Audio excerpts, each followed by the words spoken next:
অটিজমের লক্ষণ অর্থাৎ বাচ্চাদের মধ্যে যদি অটিস্টিক বা অটিজমের কোন লক্ষণগুলো আপনি দেখলে আপনি দ্রুত ডাক্তারের সাথে যোগাযোগ করবেন। যে অটিজমের লক্ষণ, বাচ্চা অস্বাভাবিকভাবে খেলাধুলা করে, বলছে স্বাভাবিক না। একটা স্বাভাবিক বাচ্চা যেরকম খেলতেছে, আবার তাকে ডাকতেছেন, তার আপনার কাছে চলে আসতেছে, আবার সে এরকম কি করতেছে, আবার সে খেলতেছে, মানে তার খেলাধুলাটা অস্বাভাবিক। ধরেন সে একটা জিনিস খেলতেছে, সে শুধু ওইটাই খেলতেছে, ওটাই ওইটাই করতেছে। আবার কি করবে, বাচ্চা অন্যদের সাথে মিশতে চায় না।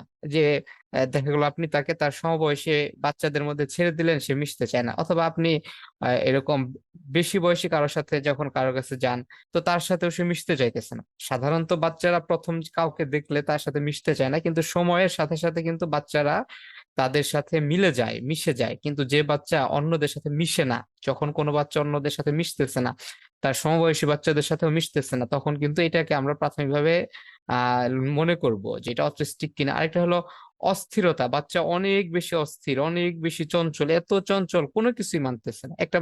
স্বাভাবিক একটা বাচ্চা দুষ্টামি করতেছে বা দৌড়াইতেছে, আপনি তাকে থামতে বললেন বা আপনি তাকে একটু ধমক দিলেন, সে থেমে যাবে, কিন্তু এই ধরনের বাচ্চারা থামবে না, খুব অস্থির চঞ্চল।